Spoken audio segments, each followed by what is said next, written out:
Let's move on to brand building because I really want to talk about the fact that the only way that you are going to get through the OCI process is not only to eliminate any potential red flags, but is to end up being on the other end of the bell curve tail.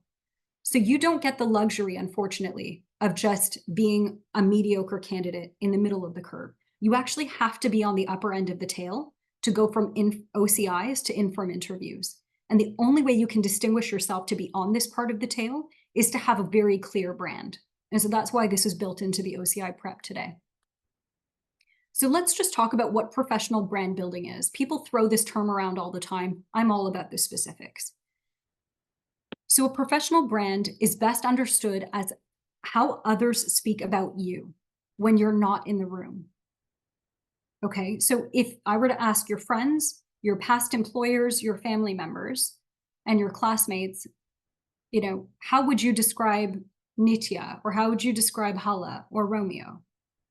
What words they consistently use to describe you are part of your brand. And whether you like it or not, you've been building your brand since the day you entered law school. Some of you have done it intentionally, some of you unconsciously. But if you want to build a brand that you are actually proud of and that you have chosen, I want you to think about what it would look like for you to communicate that brand in the way that you speak, in the way that you present, in the way that you treat others, in the way that you show up in the world. So you all have a brand. The question is, are you aware of what it is? And is it the way you want it to be? And if it's not what you want it to be, you should do an audit today. Go and ask your friends and family members, what 3 words would you use to describe me? Do this for about 6 or 7 people. And anytime there's an overlap in the word that they use, I want you to circle it. Because if your family, friends, and colleagues are saying you're very direct, or you're very compassionate, or you're very polished, those are good things. If they're saying you seem to be a little bit impatient, you're a bit disorganized, you're a little bit scatterbrained, maybe that's not the brand you want to communicate. So start with figuring out where your brand is now. Then decide, is this what I want to keep or do I want to change? If you want to change your brand, you're going to have to change your approach to situations, problems, and people. So the question is, what is consistent right now about how you approach a problem, situations, or people? Are you generally impatient, jump to conclusions, and try and just get it done? Are you avoidant in the way that you approach these things? Are you controlling? And then think about, how would I moderate that?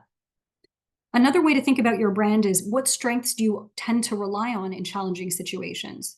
Are you very good at just working independently to problem solve? Are you a great collaborator? Let me ask other people who have dealt with this problem before and see if they can get on board to help me solve it. Your normal standard operating procedure under a given set of constraints is part of that brand. It's your behavior over time. You may also be able to address or start to understand your brand by asking yourself, what are my core principles and beliefs? Because more often than not, our human behavior is directly influenced by what we believe in and what our principles are.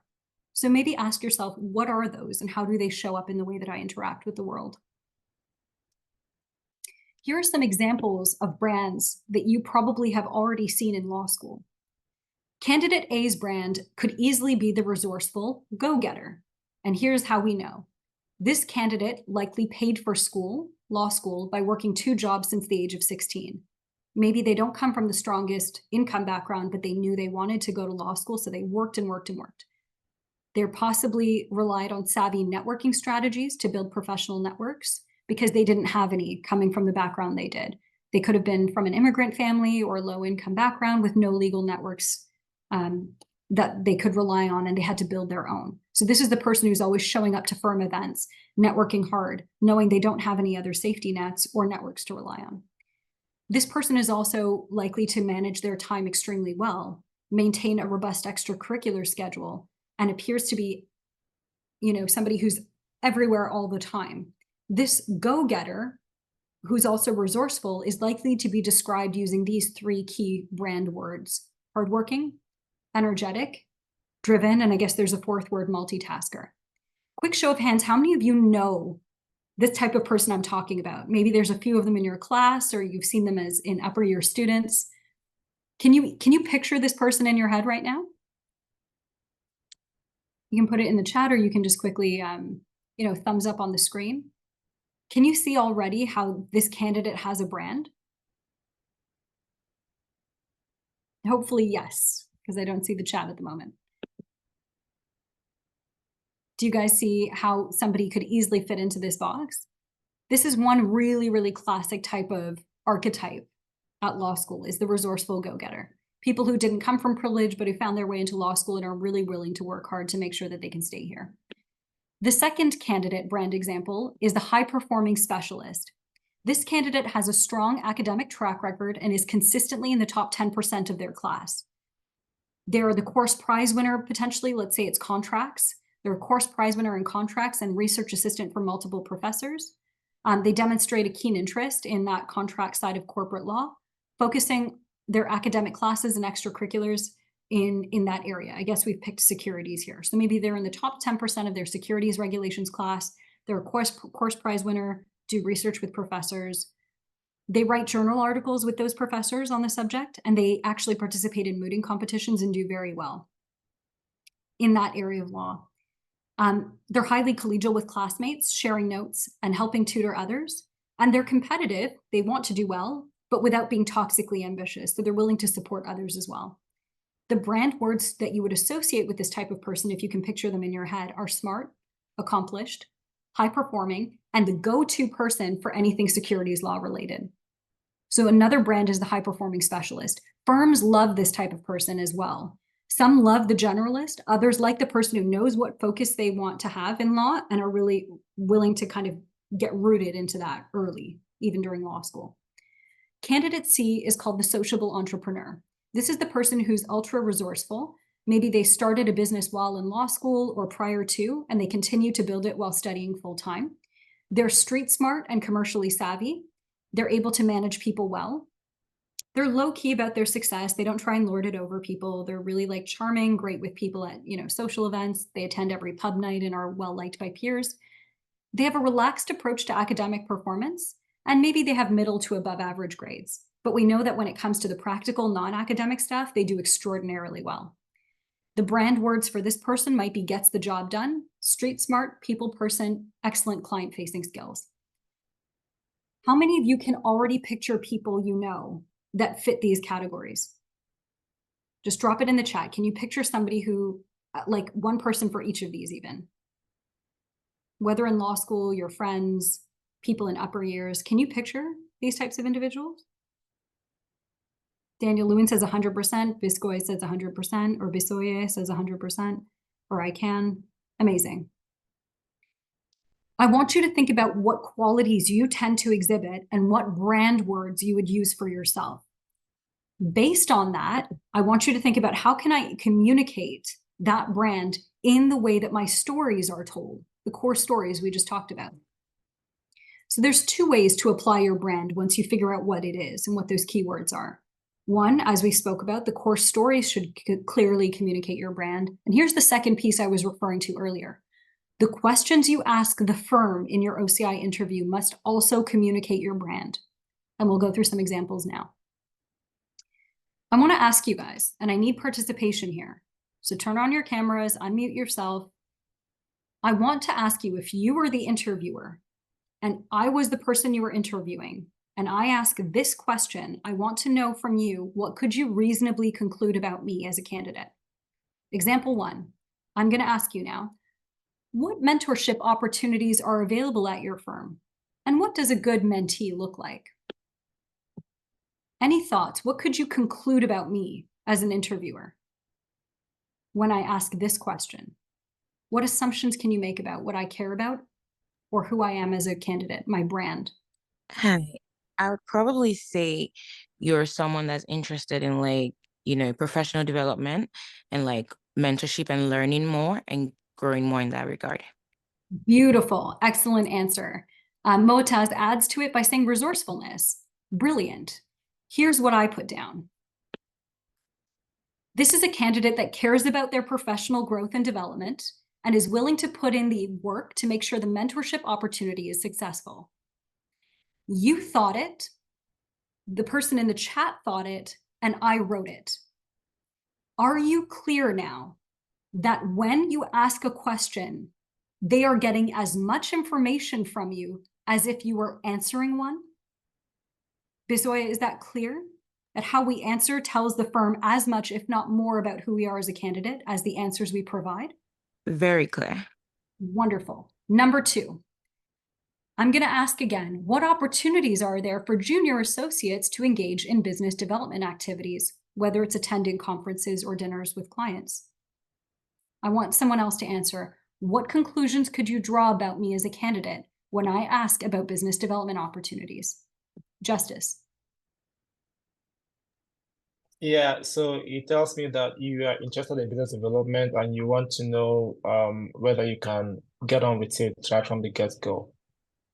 And it also shows that you are an outgoing person who is entrepreneurial. Yes, entrepreneurial, outgoing, somebody who can build relationships. Excellent. So here's what I wrote down. This candidate is serious about developing relationships with current and or prospective clients and understands the business of law. Remember, law firms make money when clients come in and give them work. It's not just about completing the work, it's also bringing in the clients who have the work. So that's an entrepreneurial person. Well done. Final example number 3, I want a new person to respond to this. What skills or competencies help differentiate a good associate from a great one at your firm? And how have you seen this done successfully by past summer students? If I ask this question, what can you conclude about me? What helps differentiate a good associate from a great one? What can you tell about me as a candidate from this? Please, somebody put their hand up or call it out. Somebody who hasn't spoken yet, or somebody who hasn't spoken for this exercise yet. You're ambitious and proactive, and you're always looking to better yourself, even if you're already in a good position, you're always looking to do better. Wonderful, Yara. This candidate cares about setting themselves up for success from day one and is already thinking ahead about what they can do to distinguish themselves as a valuable player at the firm. The next time you go into the process of thinking, what questions should I ask the firm? Do not be generic. Do not ask things you don't care about, and be intentional about how you're going to use the question as a way to communicate your brand. Was this helpful? Are you thinking about this differently now as a result of what we've just done? Can I get some thumbs up, some love, some hearts, some whatever responses? Is this helpful? Are you seeing this in a totally different way? Yes, amazing, extremely helpful, very much so. Thank you. Beautiful. I love it. Nobody told me this when I was in your position. I asked generic questions and I regret it to this day. Don't do that. Think very intentionally about the message you're sending when you ask these types of questions. Here are my pro tips for you now. Number 1, there are certain things that firms value over others. When you're thinking about building out your brand and your core stories, I want you to think about these core competencies, okay? Firms place especially high importance and emphasis on leadership. They'll ask you often, how do you work well in teams? But part of what you want to be able to demonstrate is that you can also lead when needed. Resilience is also important, which is the ability to rise to a challenge and overcome it, okay? By becoming resourceful. You want to look at adaptability, which is the flexibility to respond to changing circumstances in a high-pressure environment. You also want to think about work ethic. Firms need people who can grind. There's just no getting around it. If you're going to be a good lawyer, you have to put in the hours. They want people who are willing to work long hours without complaint, people who have a positive attitude, and who feel that no task is above them. No task is too small to warrant your attention. Communication skills are also super, super important. This is not just about communication with your peers or internal to the firm. Remember, communication happens laterally and vertically. You have to communicate within the firm with admin staff, secretaries, summer associates, junior associates, mid-levels, seniors, and partners. Outside the firm, you're looking at communicating with clients, prospective clients, and members of the general public. Your communication skills should be well-rounded in this respect. Client-facing skills are also super, super high premium for what firms are looking for. So client-facing skills encompasses a whole host of things, including maturity, polish and presentation, The ability to instill confidence in others by being confident within yourself and well-reasoned in the way that you articulate your decisions. You have to also be able to represent the firm well, okay? So that means when you are out interacting with the general public, or you're even at, like, say, a restaurant for a firm social event, you're an ambassador for the firm. You're making the firm look good based on the way that you show up and act. The last one is sound judgment. You have to know when to act independently and when to ask for guidance. It is really important that sound judgment also filters into what you share with people, how much, and at what point in time. For example, if a partner says, please go and greet the client who's in the conference room, I'll be there in a few minutes, you definitely don't want to share with the client when they ask, how's it going, that 2 people have quit, things are blowing up in the background, you don't know how you're going to get the deal done. What you want to say is things are great, we're working on things, we'll provide you with updates as we go, and then to turn it back to them, how are you doing? So it's about being able to put that filter up and decide what to say, to whom, how much, and at what point in time is appropriate. If you can demonstrate that you bring these to the table, it's important for one reason. Firms can't teach it to you. You have to come with this already. They can teach you about the law. They can teach you how to actually, prepare memos and do legal research to a point. These are qualities that are very difficult to teach. So you want to demonstrate that you already come to the table with them. That will immediately put you ahead of the competition. The other thing that you want to place emphasis on is something I like to call your unique value proposition, or UVP, okay?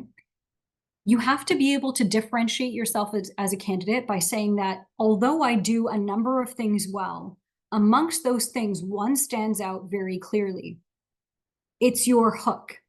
The thing that you will be known for, the security's go-to person, the person who can solve a problem under pressure no matter the circumstance. I'm the creative problem solver. I can always come up with an idea in the 11th hour and manage to execute on it. I'm the entrepreneurial person. I'll create opportunities where there are none previously. I'm the relationship builder. No matter how much of a conflict has occurred, I can always bring people back to the table. Or I'm the closer. No matter how tough the negotiation is, I can always get the deal done. You want to think about that tagline.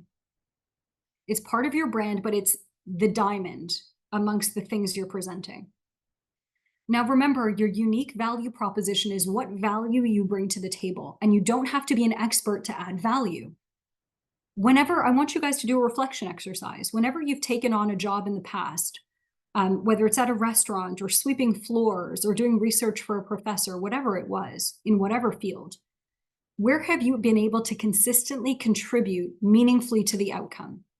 So is it that you were able to get work done quickly? You were able to bring people to the table? You were able to collaborate? You were able to innovate, bring new ideas to the forefront? Or even just project manage and keep people on task? The question you also need to ask yourself is, look, if a firm is going to reject you, don't make them reject you based on misinformation. What does a firm need to know at the end of the 17 minutes to make an informed decision about whether you're their candidate or not? I don't want any of you leaving the room after 17 minutes thinking, oh, I feel like they really didn't get to know me. If only I had a chance to talk about that one thing, I know I could have at least shown them who I really am. I'd rather a firm say no to you based on the essence of what you present and the core of who you are, than to say no to an image you presented in a misguided way. So if a firm had to walk away knowing 1 or 2 things about you in order to make an informed decision, what would those be? What do you bring to the table? What do you want? What are your passions? And make sure that that's incorporated into your brand. Okay? Make sure you do not fall prey to this old habit that seems to still plague 2Ls, which is that you craft an answer you think they want to hear instead of an answer that's authentic to who you are. Okay, very, very important. It'll sound like BS really quickly. The final thing is, do not shy away from your weaknesses. Do not say, that was in the past, I don't know what happened, or biomedical sciences, it was a mistake. Don't write off things about your past. I wanted to be in biomedical sciences. I was interested in health. I wanted to learn about the industry from this perspective, and now I'm going to use all of that to contribute to the health law practice at your firm. Or, you know what, I did, fail my first year in undergraduate studies, but I picked it back up. I learned from every mistake I made, all the classes I thought I didn't have to do the homework for, and then got straight A's in years 2, 3, and 4. And I'm here today with a new appreciation for discipline and integrity in the academic process. Own everything that you have done that you feel is a liability and explain how it's given you more strength, more integrity, and more skills. The minute you try and disown your past, you actually diminish your own power. So own your past and explain how it's made you a better candidate today. For example, if you have weak grades, here's a potential reframe for you. Explain how you demonstrated improvement over time. Even if your grades were initially weak, how did you improve over time? Let's say you ended up with a B- or a C. Maybe your midterm is the one that you failed, but then you did really well on the final. So it went from a D up to a B, or a D up to a C. That improvement over time is a way to save the story. Let's say you also have a weakness in your work experience. You just don't have a lot of it. Talk about the volunteer experience or unpaid work you did that your resume does not reflect. Maybe you cared for a sick relative at home, helped raise a younger sibling, contributed to a local community shelter, or were very involved in an affinity group in your community. Or if, for example, you have a weakness in your extracurriculars. Were you unable to participate maybe because you were working 2 jobs to support your family or pay tuition? Maybe you were managing a health issue. Explain some of the things that put your story into a new light, where you are seen as the candidate and the person you really are, and not the one they assume you to be. Here are the final key takeaways before we move over to Q&A. I want you to make sure that you are prepared for these interviews to the best possible extent while remaining organic and unscripted. The way to do this is to think about every bullet on your resume and ask yourself, if asked about this, what story could I tell around it? And only bullet out that story. I don't want any scripts, okay? Use your core stories to articulate your unique value proposition and your professional brand. Be authentic. Do not just concoct answers you think they want to hear. Make sure that they are authentic to you. Remember to stay positive and relaxed. People pick up on your energy far more quickly than on the words that you say. So your energy matters. So make sure to relax, stay positive, do your deep breathing, go for your workout that morning. Make sure to prepare those 3 to 5 questions to ask the interviewers and have some follow-up questions ready for them as well. And remember finally to write down specific details of what you learned about the interviewer in that interview, so that if you do send a follow-up email to say thank you, you can reference, it was wonderful to learn a little bit more about your start in engineering and how you transitioned into law. Great to meet you, and I look forward to potentially continuing the interview process with your firm. That remembering those small details looks very thoughtful and like you're paying attention and that you genuinely care. So here are your next steps.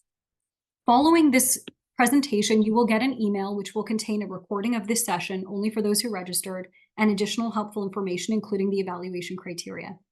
If you don't already have me on LinkedIn, please make sure you add me like right now, because any sort of updates on workshops for the in-firm interviews, any more advice or materials that I can send will also be posted there. And the final thing is, if you know that you need interview prep support, if you know that you need some help with drafting your stories for the OCIs, if you know that you need some help with in-firm interview prep, here's the booking link you can use to call. To schedule a call with me to discuss interview strategy, go.oncehub.com/call-with-Hana, and I'll put it in the chat.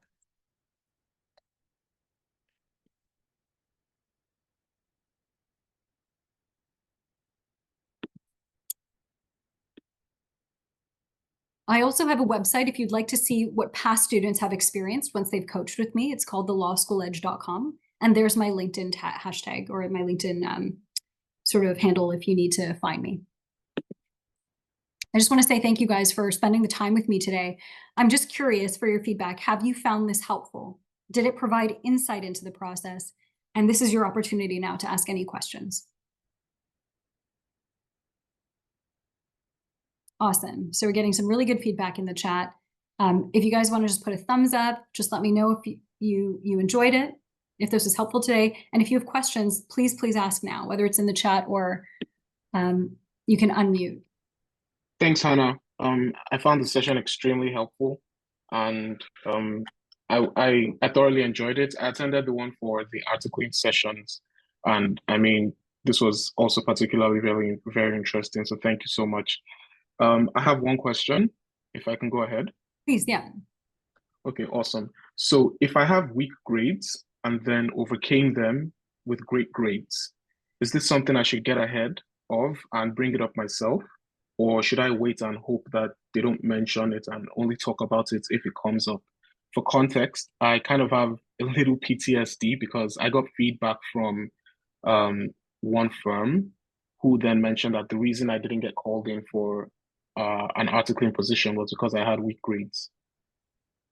Yeah, so it's important, I think, if you know that there's a glaring weakness, like it's not a, I think this is bad, but maybe it could be good. If you know there's a weakness, almost 9 times out of 10 in the OCI process, the question will come up, tell me about a weakness you're working on. That is your opportunity at that point to call out the elephant in the room and to reframe it. It's not like you're revealing something they don't already know. They have access to your transcript and your resume. Your best chance is to take that weakness or that weak component and say, honestly, one of the weaknesses I'm working on is the way that I prepared in the past for my law school exams. I realized I did not do as well as I wanted to. And here were the things I realized I misunderstood or assumed. And here are the steps I'm taking now.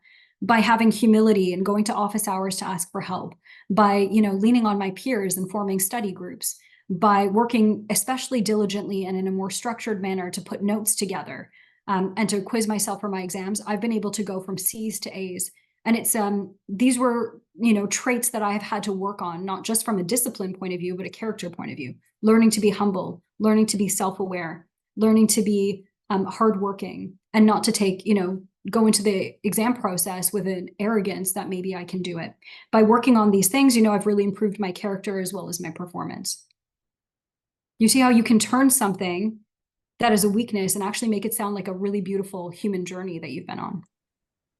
Yeah, I do. Thank you. That was fantastic. Thanks. Wonderful. Any other questions? I'm going to also look at the chat. Jordan asked, do you have any advice about how much time to allot to interview prep or tips on making an interview prep schedule because you have to stay on top of class? Look, I mean, it depends how quickly or how well versed you are in storytelling is the honest answer. For me, coming up with a core story takes 10 minutes. And if I have like 8 work experiences or 6 work experiences on my resume and 4 extracurriculars, 10 in total, it's a couple hours of work to put the core stories together and maybe another couple hours of interview prep and like 4 or 5 hours in total. But that's somebody who's very quick with storytelling.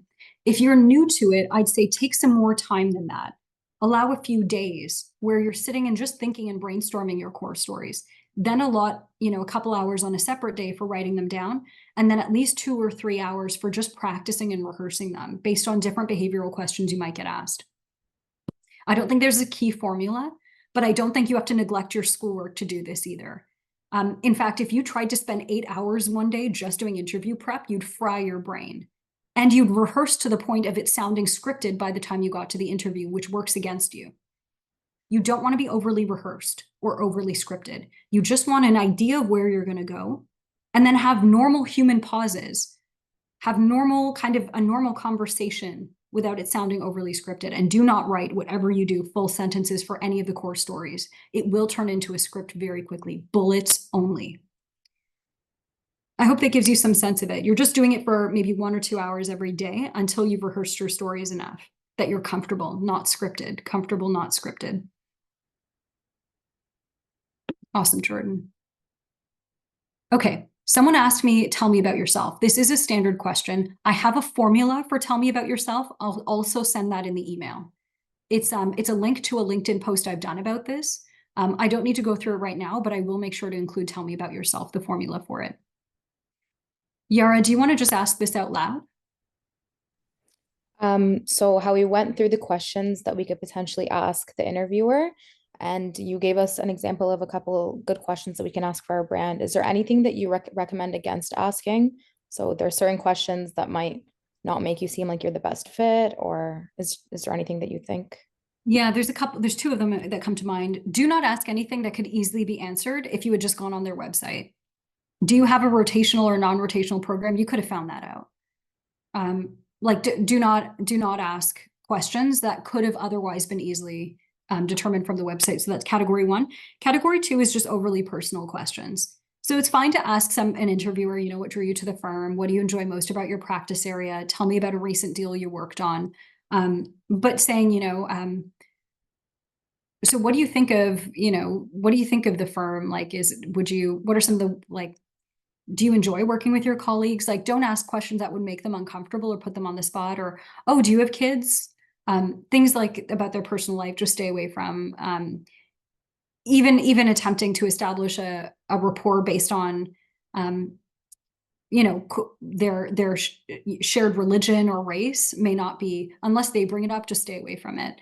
Oh, I see your last name. Are you also part of this group? Like it just may make anybody in the room uncomfortable. You're there to be a professional.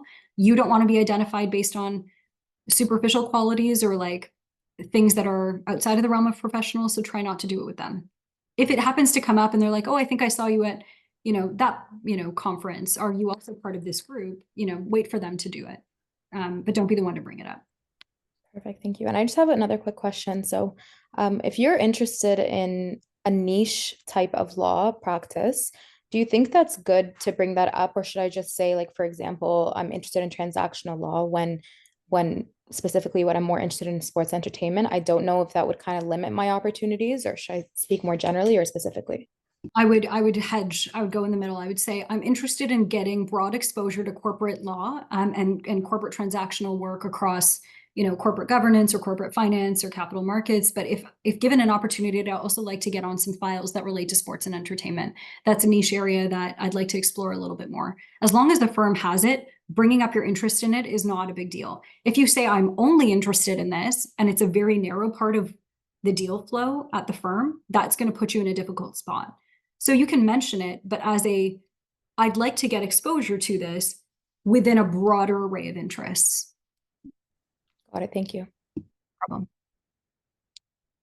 So religion and politics, I guess, was the summary of the last one. Don't bring those up. And don't ask overly personal questions beyond that. And then don't ask questions that you could otherwise find on the website. Those are the three things I wanted to mention. Any other thoughts or questions? Are you guys feeling a little more prepared today? I know it's a bit nerve-wracking, but are you feeling a little more prepared? Sorry, Nusrat. Hi, Hannah. So I have a question about, first of all, thank you so much for the presentation. Is it okay to ask the question, like, I feel very passionately about certain, let's say, for instance, what's going on in Palestine, like, does the firm support me expressing myself freely about things that go on around us? Like, is it okay to ask questions like that? Or that also falls under the political aspect?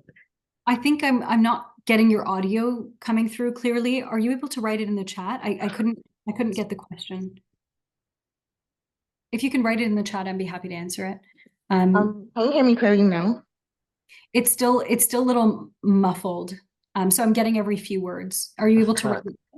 I think I got the question. If I'm correct, she's basically saying, can she ask a question about, for instance, what's going on between Palestine and Israel? Like, would the firm allow me to express myself in this sort of topic, or would this fall under the political category? I think that is that question. What do you think? That's what I asked. Is that what you asked or no? Yes. Yes. So I think you can use your judgment there. Does the situation fall under no circumstances should you be bringing up anything about religion or politics? Under no circumstances at all. At all. And this is clearly, patently one of them. Okay. All right, thank you. Yeah.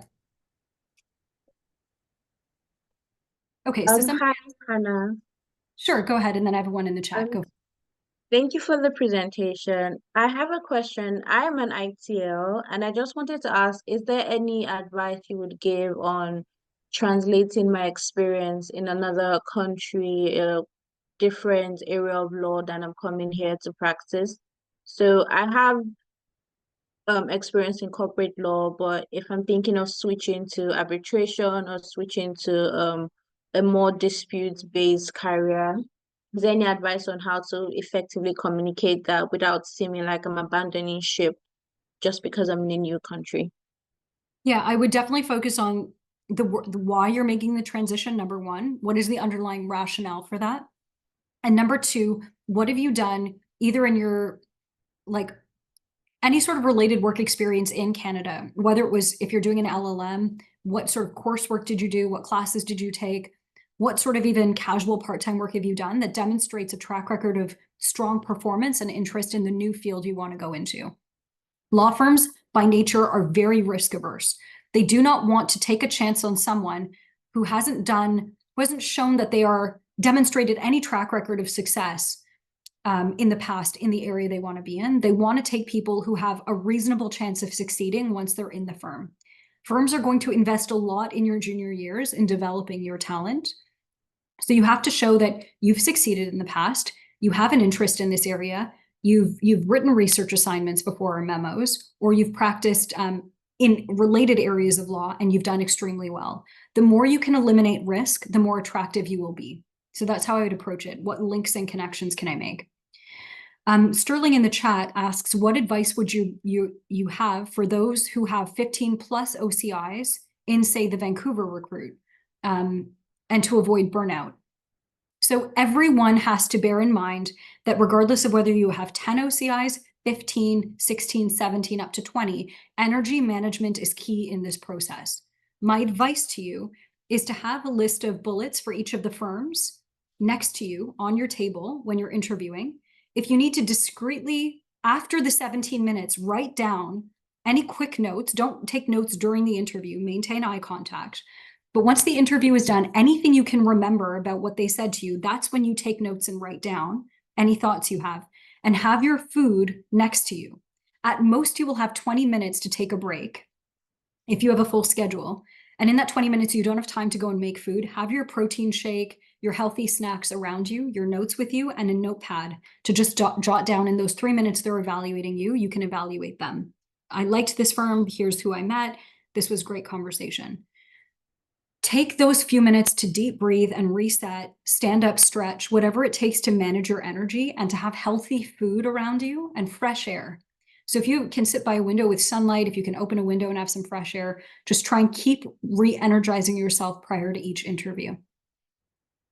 So that's how I would manage my energy and to reduce the amount of tasks I have to complete while doing the interview. Somebody asked, would you recommend some particular reading on storytelling? No, just follow my advice. It's the best. If you want to get to the chase, just follow my storytelling method. Would you recommend asking questions about interviewers' publications or particular cases? So Jessica, whenever you ask a question, remember, what am I communicating about my brand if I ask this question?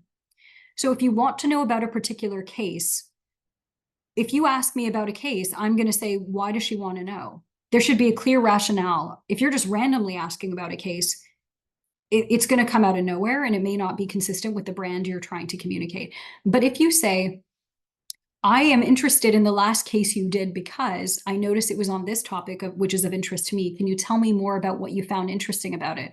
Or how you overcame this issue? Or what was challenging about it? Or what did the junior on that case get to do? I'm really looking forward to working on similar files. Make sense of why that question is being asked about their deal. Don't just ask about the deal to hear them talk. I hope that helps, Jessica. And Quantang asks, would interviewers ask any professional questions about your knowledge base? Firms don't typically expect you to be experts in anything. If you are dealing with a government interview, you should at least know what that office does. So let's say it's the Crown Law Civil Office. You should know what types of work they do, and you should have some subject area familiarity. You are not by any measure expected to be an expert, but you can't be completely unaware of what they do either. Government interviews are far more substantive than corporate firms. Whether we're dealing with litigation, transactional, or boutique, government firms require you to know things about what that government office does because it's entirely a merit-based interview. There is no gray area around likability. There's no perceived discrimination around race or gender or anything like that. There's always unconscious bias, but the idea is that you are solely evaluated on the basis of the substance of your responses. So by that nature, it has to be more substantive. So somebody who knows more about what the office does is going to do better based on a score sheet than somebody else who may be very, charismatic and very great with people, but if they don't have the same amount of substance, they can't get points for it. This is specifically for government interviews. All right. So I'm going to close it off here because I realize we're almost at time. If you do have questions specifically for those who are not international students, I don't work on the OCI process with international students at this time, but if you are participating in the Canadian recruitment 2L process and you are not an internationally trained lawyer, please feel free to reach out to me about any sort of interview coaching that you may want. And I will put this in the chat right now. This is the call. This is the booking link. Once again, the benefit is that what you saw today is really only a fraction of the amount of preparation I give to my clients. 18 to 21% is the likelihood of you succeeding in this recruit across the national average based on last year's numbers. Once again, for the last 2 years, I've been hitting around 77% with my clients. So if you know you need the support, now is the time to reach out. I have a limit in terms of how many people I can take. So please make sure you reach out early. I want to thank all of you again for being here. We will send the materials as promised, including the recording. And I look forward to seeing you guys succeed. And please do give me any feedback you have on what you received today. Thank you, everyone. We'll take care and we'll be in touch.